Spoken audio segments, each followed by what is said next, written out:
Javi. Dito tayo sa Clock Tower. Yan, no? Famous yan.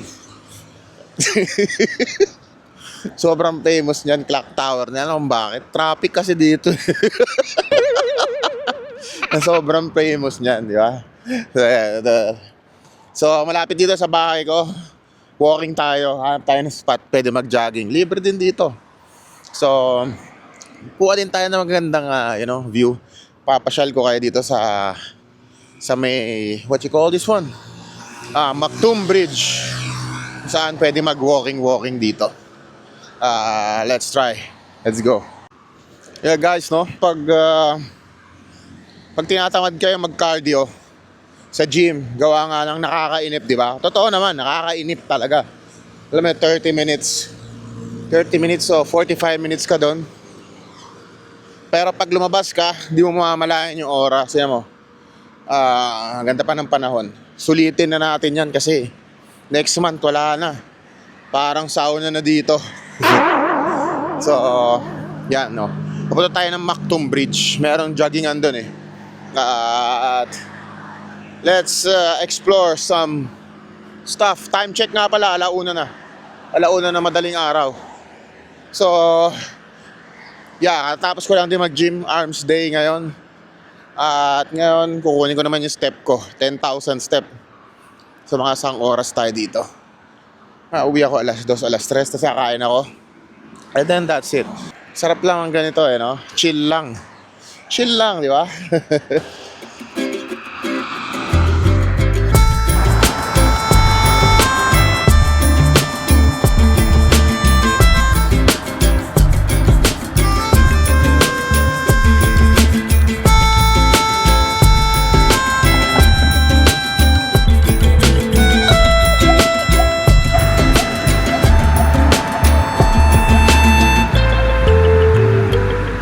Alauna ng madaling araw, no? Safe na safe. Walang mantitrip sa'yo dito. Walang dito ganito kasi dito sa Dubai, no? Kahit anong oras, pwede kang pwede kang lumabas. Walang magtitrip sa'yo. Siguro, hindi lang ako ka-trip-trip.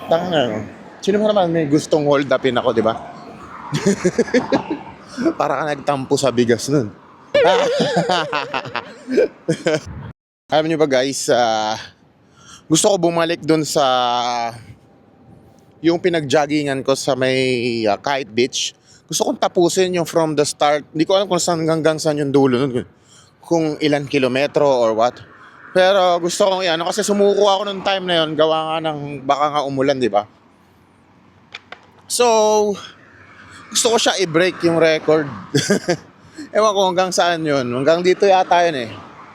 Maybe 20 kilometers yata yun eh. So, I just want to try, May ilog dito So, ito pala yung joggingan. Malapit siya sa may Mactum. So, gusto ko puntahan yun. Gusto kong tapusin. Maybe one of these days.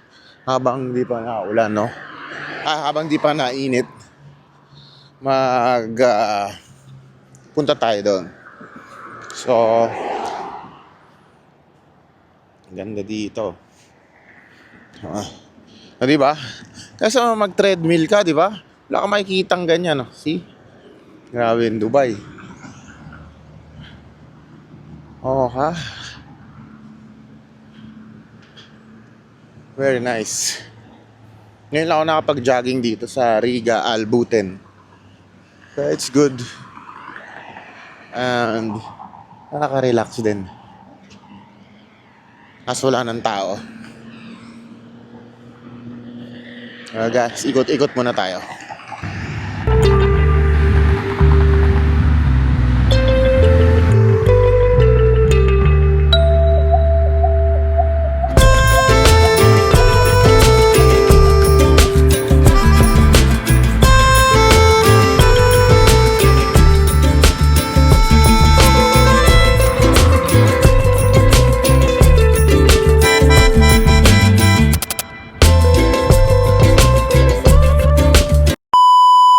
Guys, naligaw na ako, no? Hindi ko alam kung nasaan ako. Taina, nasa Tondo na yata ako, Lang yan, lagi ako naliligaw ah. Pero hanapin lang natin yung spot. At maliit lang naman to Dubai. Imposible kang maligaw dito. Yeah. Dito kagaya ng Thailand. Sa Thailand talaga, nakakabaliw ang daan. Dito chill lang, di ba? Super safe pa.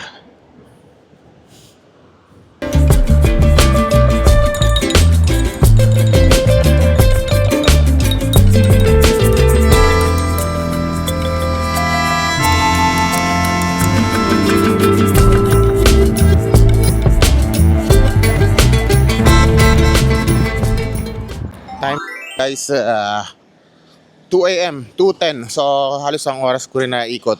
Mula Maktoum Bridge hanggang Riga Buten, paikot dito sa Deira. So pag ganun lang no, hindi ko na malain yung oras. Ang bilis ng oras. Pa-check lang ako ng mga scene. At nakuha ko na siguro yung steps ko. And that is for today. Bukas shoulder tayo. And try natin pumunta dun sa balikan natin yung Kite Beach. At gusto ko siyang tapusin kung saan hanggang saan yung dulo niya. Yeah, baka maaabot tayo ng Oman or Saudi. Yeah, maglakad lang tayo na maglakad lang ang problema. Libre lang. Bye guys. See you in the next vlog. Let's go.